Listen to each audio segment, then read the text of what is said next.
When their father died, the two older brothers inherited textile factories worth 50 crore rupees each. The youngest got a broken computer and a pile of debt. They laughed at him. Poor Arjun got nothing, they mocked. But 5 years later, Afrari pulled up to the family home, and what stepped out changed everything. This is the unbelievable true story of how the forgotten son built an empire from nothing while his brother's fortunes crumbled. What he did with that broken computer will shock you. Quick question before we start. What city are you watching from? Drop it in the comments right now.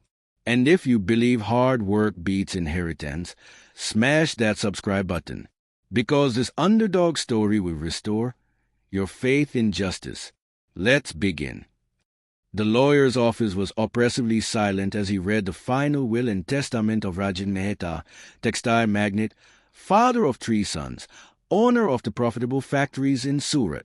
Rajendra had died suddenly at 62 from a massive heart attack, leaving behind an empire he'd built over 35 years and 3 sons with very different relationships to that empire. Sitting in the plush leather chairs were the 3 brothers. Vikram, 38, the eldest, confident, well-dressed, already acting like he owned everything. He'd worked in the family business for 15 years, managing Factory 1, the larger of the 2 operations. He knew textiles, knew the clients, knew he was the natural heir. Next to him sat Sanjay, 35, slightly less confident but equally entitled. He'd managed Factory 2 for 10 years and had always lived in Vikram's shadow but still expected his share. Then there was Arjun, the youngest at 28. He sat slightly apart from his brothers, wearing a simple shirt and jeans while they wore expensive suits. Arjun had been the odd one out his entire life. While his brother studied business management and joined the family trade, Arjun had pursued computer science at a Tier 2 engineering college. While they networked with textile merchants and learned about fabrics, Arjun disappeared into computer labs, learning programming languages his family didn't understand and building websites for pocket money. Your father was very specific in his instructions, the lawyer said, adjusting his glasses. To my eldest son Vikram, I leave Factory 1, including all equipment, inventory, and client contracts. Current valuation, 52 crore rupees. Vikram smiled, satisfied. Of course, he'd earned it. The lawyer continued, to my middle son Sanjay, I leave Factory 2, including all equipment, inventory, and client contracts. Current valuation, 48 crore rupees. Sanjay nodded, pleased though slightly irritated that his factory was valued 4 crore less than Vikram's. But still, 48 crore rupees was a fortune. Both brothers were now wealthy men with established businesses. They looked at Arjun with barely concealed pity. What would the computer nerd get? Some money? Maybe the family home? Perhaps a token 10 or 15 crore to keep things somewhat fair. To my youngest son Arjun, the lawyer read, and the room seemed to hold its breath, I leave my personal desktop computer, my collection of business books, and... He paused, reading ahead with a puzzled expression. Full responsibility for settling all outstanding business debts and personal loans, totaling approximately 12 crore rupees. The silence was deafening. Then Vikram laughed. Actually laughed out loud. Wait, let me understand this. Arjun gets a computer and 12 crore rupees in debt? That's his inheritance? A broken old computer and negative money? He turned to his youngest brother, his face showing mock sympathy. I'm so sorry. Bhai, this is incredibly unfair. Father must have been very angry with you about something. Arjun sat frozen, his face pale. 12 crore rupees in debt. His father had left him nothing but debt. The computer mentioned was the old desktop in his father's study, a 5-year-old machine his father had barely known how to use, probably worth 10,000 rupees at best. Meanwhile, his brothers got fully operational factories worth 100 crore combined. Sanjay at least had the decency to look uncomfortable. Arjun, this seems wrong. Maybe we can challenge the will, or maybe Vikram and I can help you with the debts. But his words were hollow, and everyone knew it. The will was legal, properly executed, witnessed, and neither brother really wanted to give up any of their substantial inheritance to help the youngest. The lawyer handed Arjun a thick folder. These are the debt documents. Various business loans your father took in the last 2 years, secured against his personal property and, unfortunately, listing you as cosigner on several of them. Your father's personal assets, the family home, his car, his savings, barely cover 3 crore. That leaves you personally liable for approximately 9 crore rupees. He said it matter-of-factly, as if he were discussing the weather, not the financial destruction of a 20-year-old man. Arjun took the folder with trembling hands. Why? Why would father do this to me? I know we didn't always agree, but why would he leave me with nothing but debt? His voice cracked slightly. The lawyer shuffled papers uncomfortably. Your father left a sealed letter for you. Perhaps it explains his reasoning.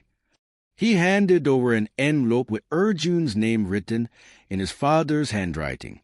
Vikram stood up, straightening his expensive suit jacket. Well, this has been enlightening. Arjun, sorry about your luck. If you need a job at one of the factories, maybe in IT support or something, let me know. We might be able to help you earn enough to pay off those debts in about 20 years. He laughed again. Sanjay followed his older brother out, giving Arjun one last pitying look before leaving. Arjun sat alone in the lawyer's office, holding the envelope and the folder of debts. The lawyer cleared his throat. Mr. Mehta, I'm very sorry. This is highly unusual. Typically, estates are divided more equitably. I did try to discuss this with your father before he finalized the will, but he was adamant. He said, and I quote, Arjun will understand eventually. This is not punishment. This is preparation. I don't know what he meant by that. After the lawyer left, Arjun opened his father's letter. The handwriting was shaky. His father had written this in the weeks before his death, probably knowing his health was failing. My dear Arjun, if you are reading this, I'm gone, and you're probably angry and confused. Your brothers got the factories. You got debt and an old computer. This seems unfair. It is unfair by conventional measures. But I did this for a reason. Your brothers know only one thing. The textile business I built for them. They can run what exists, but they cannot create what doesn't exist. You, my son, are different. You can create from nothing. You proved that when you built that tutoring website that made you to lack rupees while you were still in college. You proved it when you created that inventory system for our factory that saved us 5 lakh rupees annually. You see possibilities where others see only problems. The computer I'm leaving you isn't broken. It works perfectly. But more importantly, it represents what you can build with technology that your brothers will never understand. The debt I am leaving you is harsh, yes, but it will force you to succeed. You cannot coast on inherited wealth like your brothers will. You must create, must innovate, must fight. And I believe you will win that fight. I believe in 5 years you will have surpassed your brothers entirely. Not because of what I gave you, but because of who you are. Prove me right, Beta. Show them what the forgotten son can really do. With love and faith in you always, your father. Arjun read the letter 3 times, tears streaming down his face. His father hadn't abandoned him. His father had challenged him, given him the hardest possible path, because he believed Arjun was strong enough to walk it. The question was his father right? Could Arjun really build something from nothing but a computer and crushing debt? Or would he spend the rest of his life destroyed by his father's final act of tough love, 3 months after his father's death, Arjun's situation had gone from bad to catastrophic. He'd sold the family home to pay off 3 crore of the debt, moving into a tiny one-room apartment in a low-middle-class neighborhood. His father's car, jewelry, and other assets covered another crore. That still left 8 crore rupees outstanding, with interest accruing monthly. The creditors were circling like sharks, calling constantly, threatening legal action. Arjun had taken a job as a software developer at a mid-sized IT company, earning 45,000 rupees per month. After rent, food, and minimal living expenses, he could save maybe 20,000 per month. Simple math showed that at this rate, it would take him 33 years to pay off the debt, not including interest. He was functionally bankrupt, his credit destroyed before his 30th birthday, watching his brothers enjoy their inherited wealth while he struggled to afford decent meals.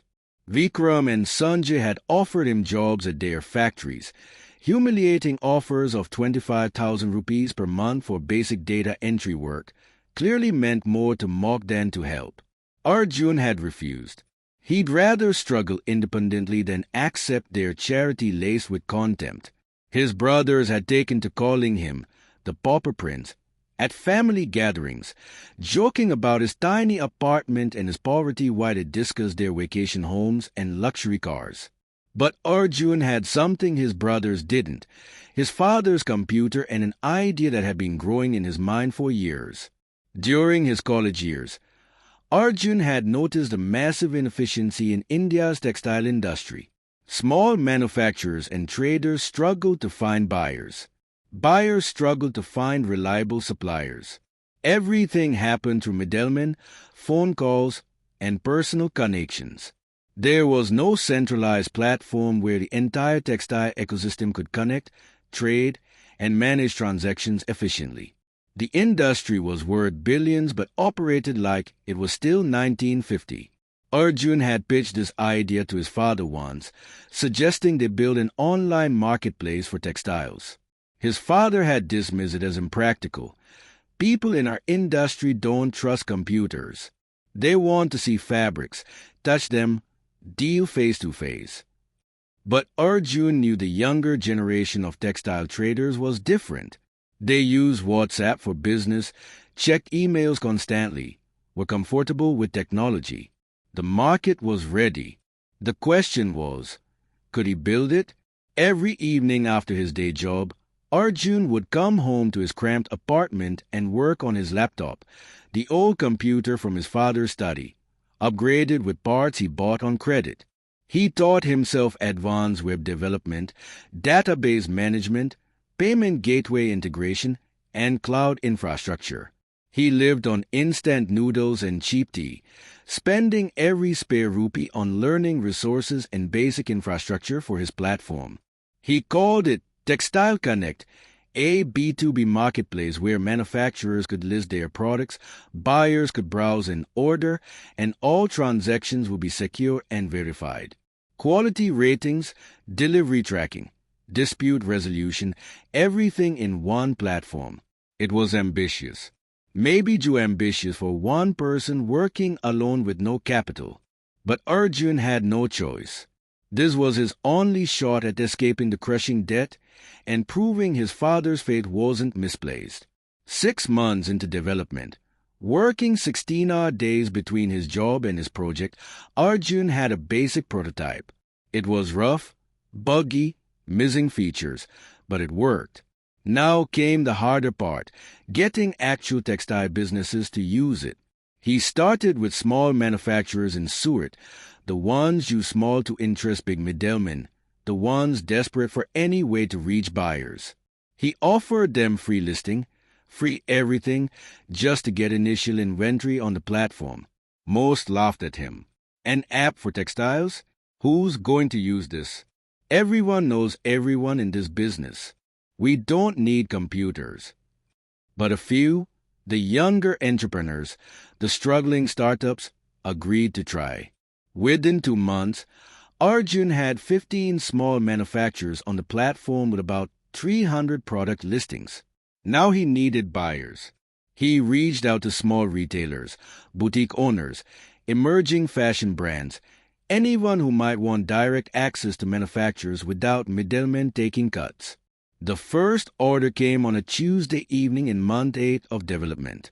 A small boutique in Bangalore ordered 500 meters of cotton fabric from a manufacturer in Surat. Total value, 45,000 rupees. Textile Connect took a 5% commission, 2,250 rupees. Arjun stared at the notification on his screen, barely believing it. His platform had facilitated a real transaction. Someone had trusted his system enough to transfer real money for real goods. He immediately called the manufacturer to ensure smooth delivery, then contacted the buyer to confirm satisfaction. Both parties were happy. The manufacturer got paid faster than through traditional channels. The buyer got better prices without middlemen, and Arjun got his first commission. 2,250 rupees wasn't much, but it was proof of concept. His idea worked. People would use it. Now he just needed to scale it before his creditors lost patience or before he collapsed from exhaustion. The next 2 years were a blur of exhaustion and desperation. Arjun quit his IT job after 1 year. It was taking too much time from Textile Connect, which was starting to show real growth but needed constant attention. Quitting meant living on his platform's commissions, which were erratic and often barely enough to cover rent and food. There were weeks when Arjun ate 1 meal a day, weeks when he couldn't pay his electricity bill and worked by phone light. His creditors were relentless. Some had sold his debt to collection agencies that called at all hours, threatened legal action, showed up at his apartment. Arjun negotiated payment plans, promising small monthly amounts, begging for patience. Some creditors agreed to wait, intrigued by his business. Others sued. Arjun represented himself in court, learning basic law from YouTube videos, fighting to avoid bankruptcy that would destroy any chance of building his business. Meanwhile, his brothers' inherited fortunes were declining. Vikram had expanded Factory 1 aggressively, taking large loans to buy new equipment, assuming the textile boom would continue. It didn't. Global competition from Bangladesh and Vietnam squeezed margins. Several major clients switched to cheaper suppliers. Within 2 years, Factory 1 was struggling, barely profitable, loaded with debt from Vikram's expansion. Vikram, who would never face real adversity, made increasingly desperate decisions, cutting quality, squeezing workers, alienating long-term clients. Sanjay at Factory 2 was more conservative but no more successful. He ran the same operations his father had established but couldn't innovate or adapt to changing markets. Young fashion brands wanted small custom orders, fast turnarounds, digital communication. Sanjay's factory was set up for large bulk orders, slow production, phone-based negotiation.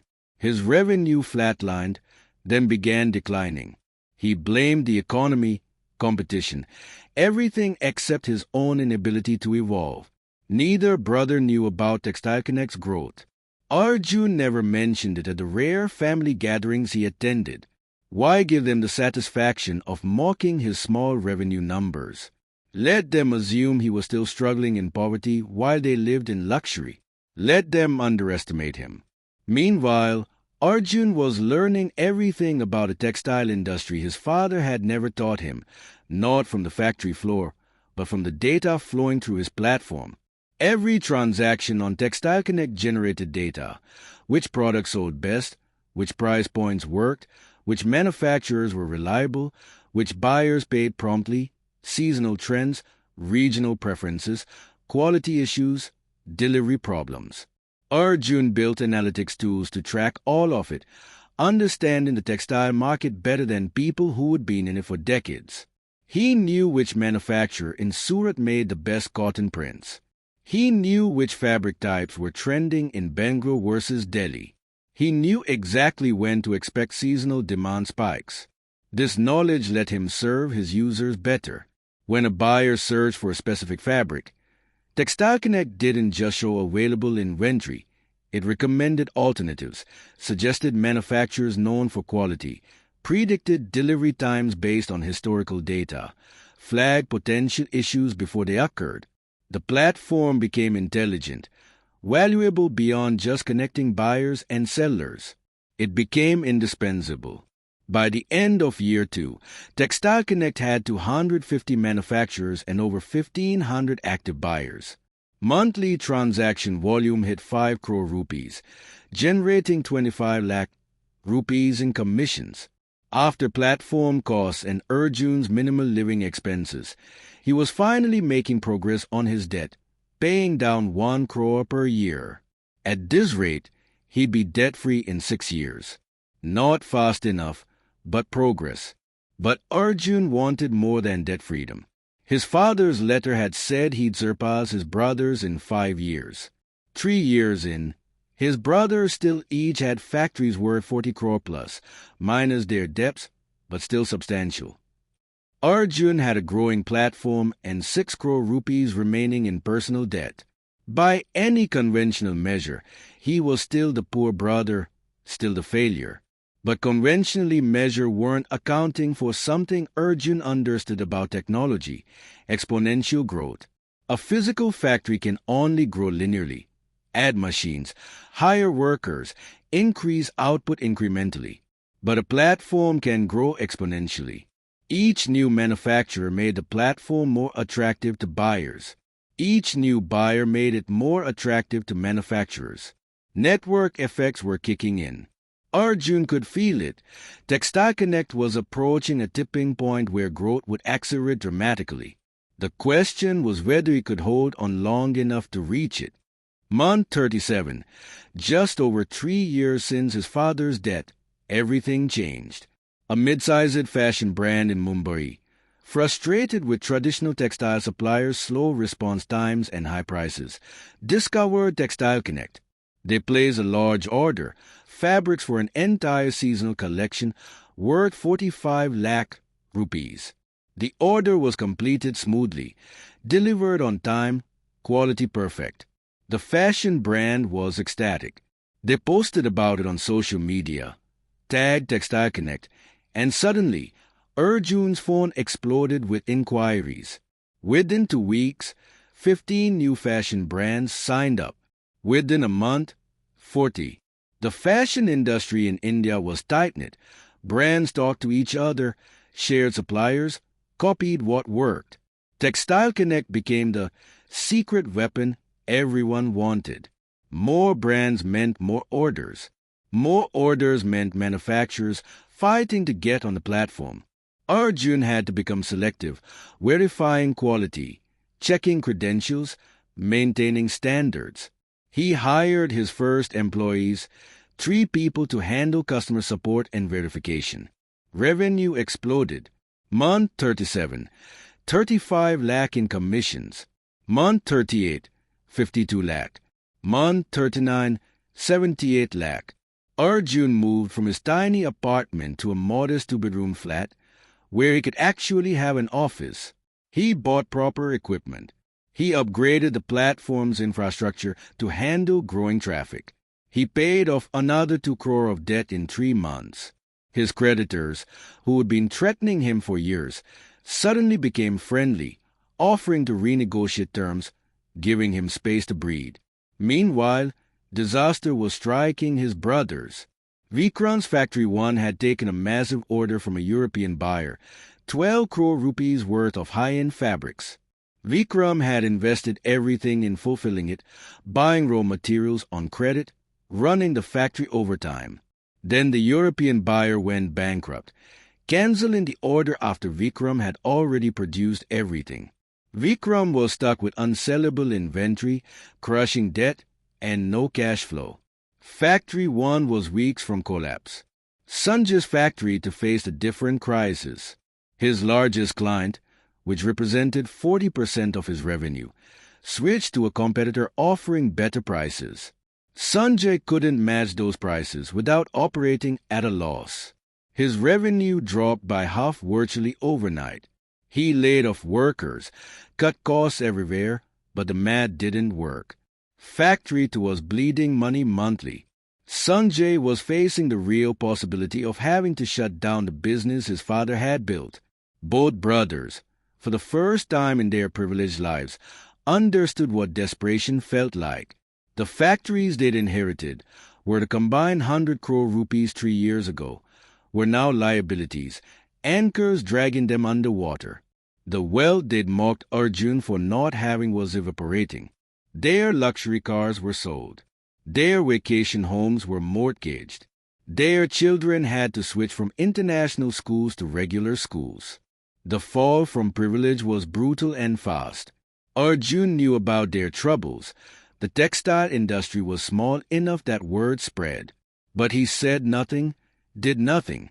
He wasn't cruel enough to mock them as they'd mocked him, but he wasn't ready to help either. Not yet. He remembered those first terrible months after his father's death, remembered his brother's laughter, their contempt, their pauper prince jokes. Forgiveness might come eventually, but not while he was still fighting his own battles. By month 45, 3 years and 9 months after his father's death, Textile Connect had grown into something Arjun had barely dared imagine. 2,000 manufacturers, 10,000 active buyers. Monthly transaction volume exceeded 50 crore rupees. Monthly commissions, 2.5 crore rupees. After all expenses, Arjun was clearing 1 crore rupees monthly in profit. He paid off his remaining debt, all of it, 4 crore rupees in one massive payment, and felt a weight lift from his shoulders he'd been carrying for almost 4 years. Debt-free at 32 years old, owning a thriving business doing 25 crore rupees annually in revenue, Arjun had achieved something extraordinary. He'd built significant wealth from nothing but a computer and crushing debt. But he wasn't satisfied yet. His father's prediction had been 5 years. He had 15 months left, and he had one more goal, not just to surpass his brothers, but to make them understand exactly how badly they'd underestimated him. Month 55, almost 5 years to the day after his father's death, Arjun drove his new Erari, midnight blue, custom interior, the car he dreamed about during those nights of eating instant noodles and fighting creditors, to the family home in Surat where his brothers still lived. Well, where Vikram still lived. Sanjay had been forced to sell his share and move to a modest apartment after factory to finally collapse 6 months earlier. The Ferrari's engine announced his arrival long before he pulled into the driveway. Vikram came to the door, his face showing the stress of the past years, weight loss from worry, gray hair from sleepless nights, the haunted look of a man watching his inheritance crumble. He stared at the Israri, at Arjun's expensive clothes, at the Rolex on his wrist, his face cycling to confusion, disbelief, and finally, the first hints of understanding. Arjun, is that how? I heard factory to closed. I thought you were working with Sanjay. Did you marry rich or something? Vikram's voice carried a desperate hope that there was some explanation that didn't involve Arjun succeeding independently.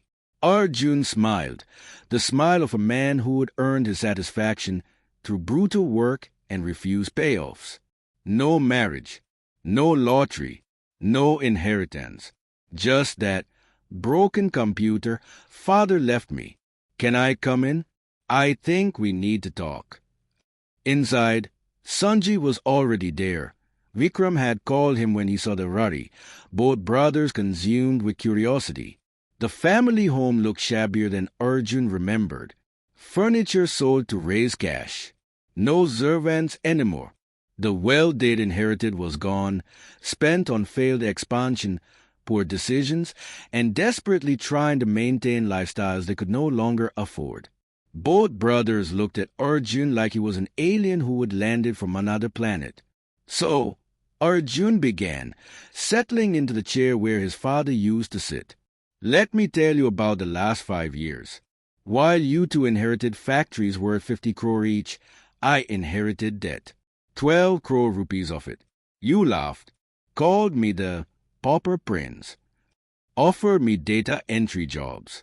Remember? Both brothers had the decency to look ashamed. I do, Vikram admitted quietly. We were cruel. I'm sorry. But Arjun, how did you afford a Ferrari? That car cost 3 crore rupees minimum. What happened? Arjun pulled out his laptop, not the old computer, but a top-of-the-line machine. He showed them Textile Connect's interface. This happened. I built a B2B marketplace for textiles. Every transaction on this platform, I take a small commission. Right now, we process about 70 crore rupees in transactions monthly. That generates 3.5 crore in commissions. After all expenses, I clear about 1 crore rupees monthly in profit. The company is valued at approximately 300 crore rupees. I own 100% of it. The silence was absolute. Vikram's face had gone white. Sanjay looked like he might be sick. 300 crore? Sanjay whispered, You are worth 300 crore rupees. Arjun nodded. Give or take. It fluctuates based on growth rates and market conditions. But yes, roughly 300 crore. Built from nothing but a computer and an idea. While you to spend the wealth father gave you, I created wealth from scratch. The broken computer he left me, it wasn't broken. It was the seed of everything I built. But how?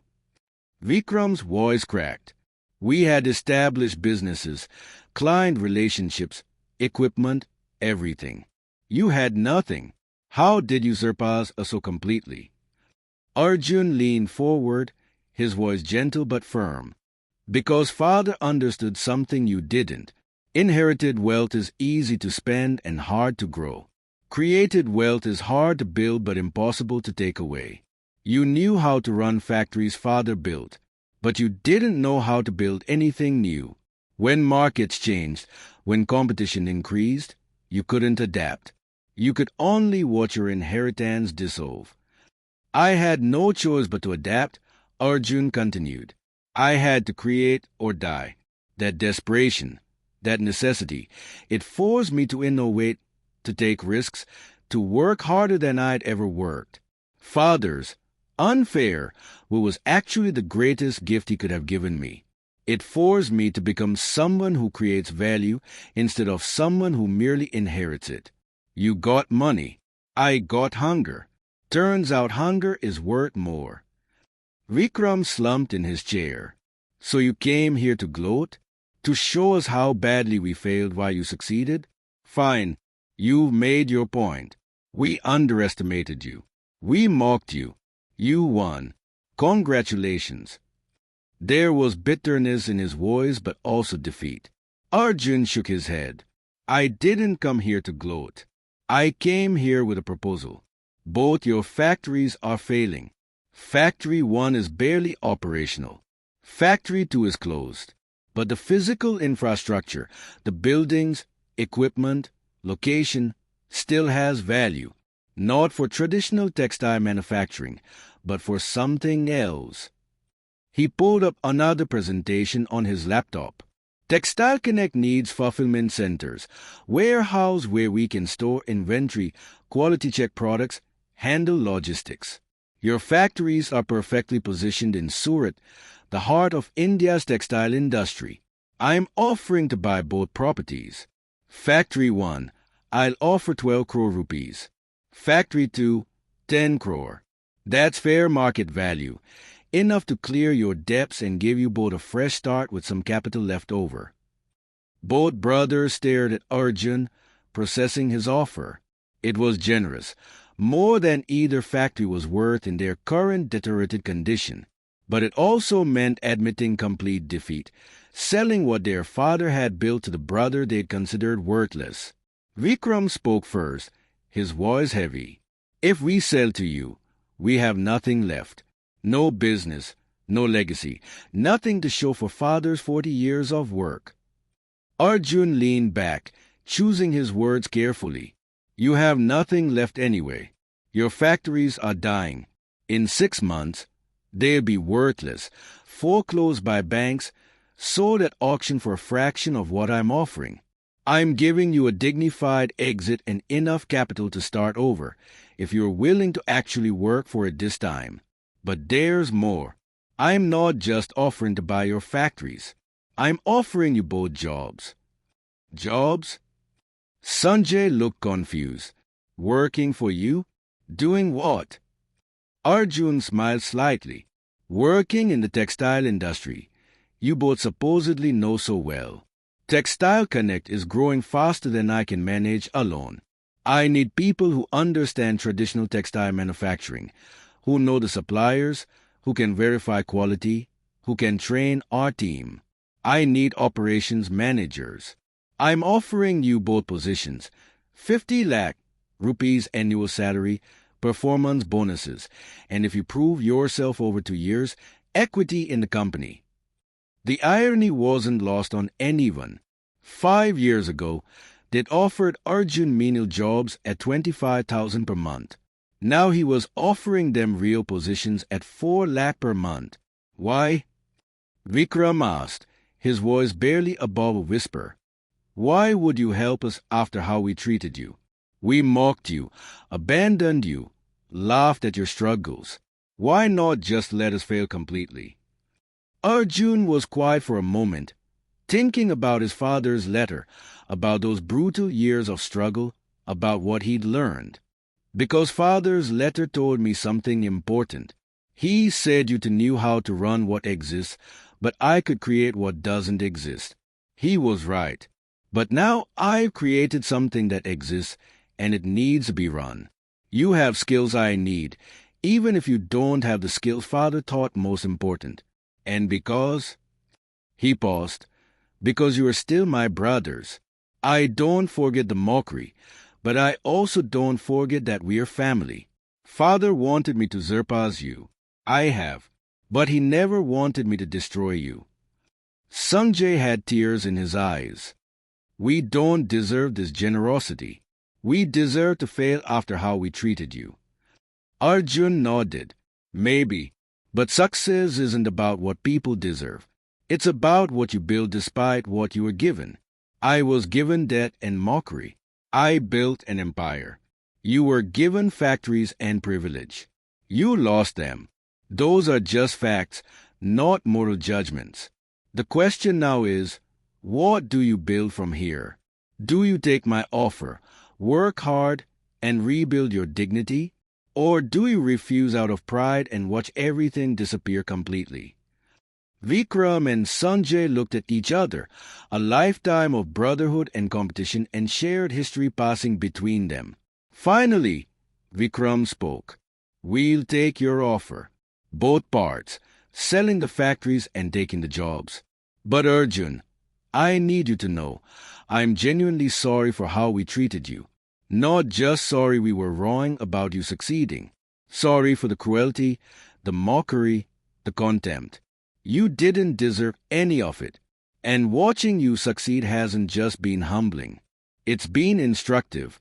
You've shown me what real strength looks like. Over the next 3 months, the transactions were completed. Arjun bought both factories for 22 crore rupees total, immediately investing another 5 crore to convert them into state-of-the-art fulfillment centers for Textile Connect. His brothers joined the company, working harder than they'd ever worked in their inherited factories, learning humility along with logistics and quality control. They were good at it. Their decades in textiles hadn't been wasted, just misapplied. A year later, almost exactly 6 years after their father's death, Arjun hosted a company celebration. Textile Connect had crossed 500 crore rupees in annual transaction volume. The company now employed 80 people, had expanded to 3 cities, and was being courted by venture capitalists offering valuations exceeding 500 crore rupees. Arjun, at 34, was one of India's youngest self-made entrepreneurs, featured in business magazines, speaking at conferences, held up as an example of innovation and perseverance.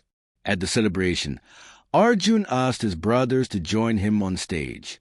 6 years ago, he told the assembled employees and guests, My father died and left me a very strange inheritance. My brothers got factories worth 50 crore each. I got an old computer and 12 crore rupees of debt. Everyone, including my brothers, thought he'd made a terrible mistake, thought he'd abandoned his youngest son while rewarding the others. But my father understood something profound about wealth and character. Real wealth isn't what you are given, it's what you create. My brothers learned this the hard way. Inherited wealth evaporates if you don't have the skills to grow it. Created wealth compounds if you have the discipline to nurture it. Father forced me to create by giving me no other choice. And he forced my brothers to learn humility by giving them success they hadn't earned and watching them lose it. It was harsh, but it was effective. He looked at Vikram and Sanjay, who were standing beside him. Today, my brothers work for a company I built from nothing. Some people might see that as poetic justice or revenge. I see it differently.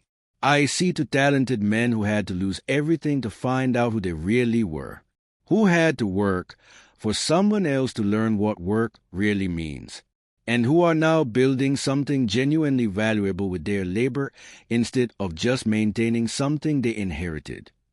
Fathers will seem unfair, Arjun concluded, but it was the fairest thing he could have done. He gave each of us what we needed to become who we were meant to be. My brothers needed to learn that privilege isn't the same as ability. I needed to learn that I could build something from nothing. 6 years later, we've all learned those lessons. The broken computer he left me wasn't broken at all. It was the key to everything. And the factories he left my brothers weren't gifts. They were tests. We all passed, eventually, though some of us took harder paths than others. The applause was thunderous. After the event, the three brothers sat together quietly, sharing a drink in Arjun's office. Do you think Father knew exactly how it would turn out? Sanjay asked. Did he predict all of this? Arjun shook his head. I don't think he knew details, but I think he understood principles. He knew that easy money corrupts, that struggle builds character, that the best inheritance is the one that forces you to become better than you were. And he knew, Arjun continued, that I had something you two didn't, nothing to lose. When you have nothing, you take risks inherited wealth never allows. You innovate because there's no comfortable status quo to maintain.